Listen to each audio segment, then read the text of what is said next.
नमस्कार साथियों, स्वागत है आप सभी के अपने YouTube चैनल में। साथियों, कल लाइव के अंदर क्यूरीज आई थी कि सर 50% होने के बाद टीजीटी की इन हैंड सैलरी क्या होगी, अलाउंसेस कौन से होंगे और 50% होने के बाद हमारी सैलरी में कितना इंक्रीज हमें देखने को वहां पे मिलेगा।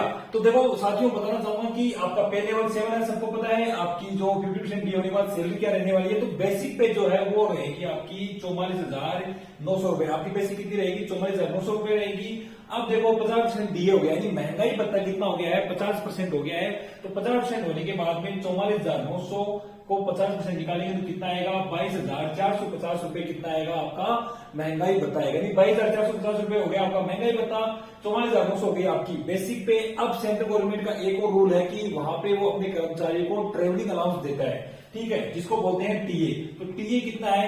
अगर आप नॉर्मल सिटी में हो तो 1,800 रुपए है पे लेवल 8 तक। अगर आप हाइपर सिटी में हो तो आपका जो पे लेवल 8 है वहां तक आपको 3600 रुपए देखने को मिलते हैं। लेकिन मोस्टली जो स्कूल्स हैं वो नॉर्मल सिटी में है, इसलिए मैंने यहाँ पे 1,800 रुपए ही लिए हैं। अब देखो इसके बाद में डीए और टीए, जो हमें टीए मिलता है उसके ऊपर भी हमें महंगाई भत्ता मिलेगा, जो होगा 50% उसका हो जाएगा 900 रुपए यहाँ पे हो जाएगा, ठीक है। 1,800 रुपए ये हो गए, मैं आपका बेसिक हो गया। अब देखो एचआरए मतलब house rent allowance. House rent allowance है वो आपको नहीं मिलेगा, क्योंकि आपको ऑलरेडी क्वार्टर मिल चुका होगा, जिसको मैंने काउंट नहीं किया है। लगभग मान के चलो 4,000 रुपए या 3,800 रुपए के आसपास ये आपका बनता है।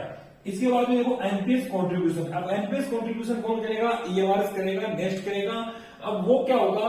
बेसिक पे और जो डीए होता है, यानी बेसिक पे 44,900 प्लस 22,450 रुपए आपका क्या होगा? डीए होगा। तो इसका 14% कितना होगा? 9,429 रुपए आपका क्या होगा? कंट्रीब्यूशन होगा, जो एनपीएस के नाम से, एनपीएस कंट्रीब्यूशन के नाम से जाना जाएगा, जो आपका ऑर्गेनाइजेशन वहां पे करेगा। अब देखो जब इन सबको जोड़ेंगे 44,900 प्लस 22,450, 1,800, 900 और 9,429 रुपए को जब जोड़ेंगे तो आपकी ग्रोस सैलरी देख लीजिए। ग्रोस सैलरी आपकी रहेगी 79,479 रुपए रहेगी। 79,479 रुपए आपकी ग्रोस सैलरी रहेगी। अब कुछ अलाउंसेज हैं जो मैंने नहीं जोड़े, जैसे hard station allowance, residential allowance, वो वीडियो के लास्ट में बात करेंगे वो मैंने क्यों नहीं जोड़े। अब देखो आगे डिडक्शन, यानी कटौतियां आपकी कौन कौन सी होंगी। तो कटौतियों में बताना चाहूंगा साथियों, पहले तो आपका कटेगा 10% एनपीएस, तो वो हो जाएगा आपका 6,735 रुपए। कैसे कटेगा? 44,900 प्लस 22,450। तो इनको जब जोड़ेंगे तो इनका 10% निकलेगा 6,735 रुपए, ठीक है। इसके बाद में एनपीएस कॉन्ट्रीब्यूशन, यानी जो आपके ऑर्गेनाइजेशन ने जितना आपको दिया है, ये देखो उतना वापस भी तो लेगा ना, कटौती में तो रखेगा, वो रिटायरमेंट के टाइम में मिलेगा आपको। तो 9,429 रुपए ये, और इनकम टैक्स मैंने लगभग 4,000 रुपए काटा है मोटा मोटी। तो इनकम टैक्स मैंने 4,000 रुपए काटा है, तो आपका टोटल डिडक्शन हो जाएगा 20,164 रुपए। आपका क्या हो जाएगा? टोटल डिडक्शन हो जाएगा।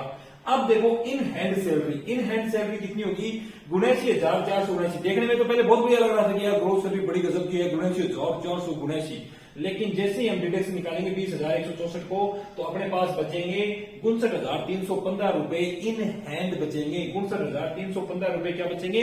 इन हैंड बचेंगे। अब देखो साथी, मैंने 2 अलाउंस की बातें नहीं की है यहाँ पे। हालांकि एक और अलाउंस है हाउस मास्टर अलाउंस, जो नवोदय में मिलता है, शायद आपको नहीं मिलेगा क्योंकि आपके पास हॉस्टल वार्डन है। तो 59,315 आपकी इन हैंड सैलरी होगी। अब 2 अलाउंस की और बात करते हैं। देखो वो 2 अलाउंस कौन कौन से हैं? पहला अलाउंस है आपका हार्ड स्टेशन, ठीक है, जिसको स्पेशल ड्यूटी अलाउंस भी बोलते हैं, स्पेशल ड्यूटी अलाउंस भी उसको बोलते हैं। और दूसरा है residential allowance, RA, residential allowance. ये एचआरए नहीं है, ये है रेजिडेंशियल अलाउंस। यानी आप रेजिडेंशियल सिस्टम में वर्क करते हो, बच्चों को एक्स्ट्रा एक्टिविटीज उनकी देखते हो। इसके अलावा जैसे आप हाउस मास्टर का काम करते हो, उनके अलावा आप उनका सुपरवाइज और रेमेडियल स्टडी का भी काम देखते हो। तो नवोदय के अंदर ये जो रेजिडेंशियल अलाउंस है वो एक्स्ट्रा मिलता है, और ये मिलता है आपका 10%, ठीक है। और 10% आपकी बेसिक का मिलता है। तो मान के चलो 45 रुपए ये जोड़ लो। अगर ईएमआरएस में रेजिडेंशियल अलाउंस शुरू हो जाता है तो 45 रुपए इसके मान के चलो। और हार्ड स्टेशन, अगर आपको लकीली हार्ड स्टेशन मिल जाता है तो इसका भी 10% आपको मिलेगा। इसका भी कितना मिलेगा? 10% आपको मिलेगा। किसका? बेसिक का 10% मिलेगा। तो ये मान के चलो 4500 ये मान लो, 4500 ये मान लो। अगर आपको हाउस मास्टर अलाउंस भी शुरू कर देते हैं, मान लो तीसरा अलाउंस है हाउस मास्टर अलाउंस, जो आपका रहेगा 800 रुपए। अगर ये भी आपको दे देते हैं तो और भी अच्छी बात है। तो कुल मिला के ये मान के चलो लगभग 10,000 रुपए आपके और जुड़ जाएंगे। तब आपकी जो ग्रोस सैलरी आएगी वो आएगी 69,315। ठीक है, लेकिन ये कब मिलेंगी? जब आपको hard station allowance, residential allowance और आपको हाउस मास्टर अलाउंस मिलेगा, तब जाके आपको ये 69,315 हमने मोटा मोटी 10,000 रुपए जोड़ दिया है, तब जाके आपको इतना मिलेगा। हालांकि साथियों बात तो ये है कि देखो, देखने में जब ग्रोथ सैलरी हम देखते हैं ना, तब बहुत भयंकर लगती है कि यार इतनी सैलरी, और वो भी फर्स्ट सैलरी इतनी शानदार, लेकिन जब डिडक्शन होता है ना भाई, तो देखो ये बचता है, डिडक्शन के बाद ये बचता है 59,315। तो अब आप सोच सकते हो कि हमारी सैलरी में कितनी कटौती होती है।